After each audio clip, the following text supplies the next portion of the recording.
Mistake ஆனால் லைஃப்பில் பெரிய டேமேஜ். இப்படி ஃபோன் பார்த்து நெக்கை பெண்ட் பண்ணியிருக்கீங்களா? இது உங்கள் பிரெயினுக்கு டைரெக்டாக பாதிப்பு தெரியுமா? சைனாவில் ஒரு டீனேஜ் பாய் பல மணி நேரம் ஃபோனை பார்த்து நெக்கை பெண்ட் பண்ணி இருந்ததுனால சடனாக ஸ்ட்ரோக் வந்திருக்கு.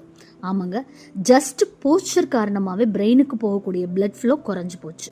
நமக்கு தெரியாமல் நெக்கை 30 to 40 டிகிரியில் பெண்ட் பண்ணி நீண்ட நேரம் இருக்கும் போது கரோட்டிட் ஆர்டரிஸ்க்கு போகக்கூடிய ப்ரெஷர் அதிகமாகும். இதனால பிரெயினுக்கு போகக்கூடிய ஆக்சிஜன் லெவல் குறையும், தலை சுத்தல் வரலாம், நம்னஸ் வரலாம், சில ரேர் கேசஸ்ல ஸ்ட்ரோக் கூட வரலாம். இதுக்கு ப்ரிவென்ஷன் டிப்ஸ் என்ன? Prevention simple. ஃபோனை ஐ லெவலுக்கு எடுத்து பாருங்க. ஒவ்வொரு 20 மினிட்ஸ்க்கும் நெக்கை ஸ்ட்ரிச் பண்ணுங்க. நீண்ட நேரம் அதே போஸ்டர்ல இருக்காதீங்க. நெக்குக்கு சப்போர்ட் இருக்க மாதிரியான சேர்ல ஒழுங்கா உட்காருங்க. ஸோ ப்ளீஸ் ஃபோனை சேஃபான போஸ்டர்ல சேஃபா யூஸ் பண்ணிக்கோங்க.